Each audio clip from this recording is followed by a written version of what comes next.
আল্লাহ ছাড়া আল্লাহ ছাড়া কোনো কোনো ইলাহ নাই, ইলাহ নাই, মাবুদ নাই। মাবুদ।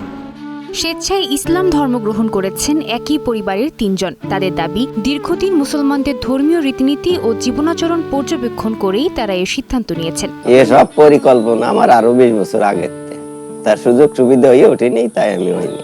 মাগুরার মোহাম্মদপুর উপজেলার বাবুখালী ইউনিয়নের পারুয়ারকুল গ্রামের উজ্জ্বল কুমার বিশ্বাস, তার স্ত্রী শ্যামলী রানী বিশ্বাস ও ছেলে পল্লব কুমার বিশ্বাস আদালতে এফিডেভিটের মাধ্যমে আনুষ্ঠানিকভাবে ইসলাম ধর্ম গ্রহণ করেন। পরে কালেমা পাঠের মধ্য দিয়ে ধর্মান্তরের প্রক্রিয়া সম্পন্ন হয়। ধর্মান্তরের পর তাদের নতুন নাম রাখা হয়েছে মোহাম্মদ উজ্জ্বল মোল্লা, শ্যামলী বেগম ও পল্লব মোল্লা। আমার ইসলাম ধর্মের সবকিছু ভালো লাগছে এবং আমার পরিবারেরও ভালো লাগে, এই কারণে আমি ইসলাম ধর্ম গ্রহণ করছি।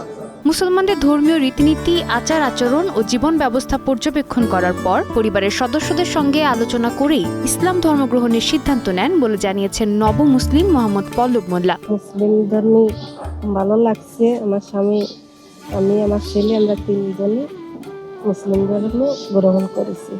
মাগুরা চিফ জুডিশিয়াল ম্যাজিস্ট্রেট কোর্টের সিনিয়র আইনজীবী অ্যাডভোকেট আব্দুর রশিদ বলেন, আদালতের প্রয়োজনীয় এফিডেভিট সম্পন্ন করে তারা সপরিবারে ইসলাম ধর্ম গ্রহণ করেছেন। আমি ব্যক্তিগতভাবে তাদেরকে জিজ্ঞাসাবাদ করেছি কেউ প্ররোচনা দিয়ে নিয়ে এসছে কিনা, সেটাও বলেছে যে আমাদেরকে কোনো প্ররোচনা নেই, আমরা স্বেচ্ছায় সজ্ঞানে আমরা এই পবিত্র ধর্ম ইসলাম ধর্ম গ্রহণ করলাম।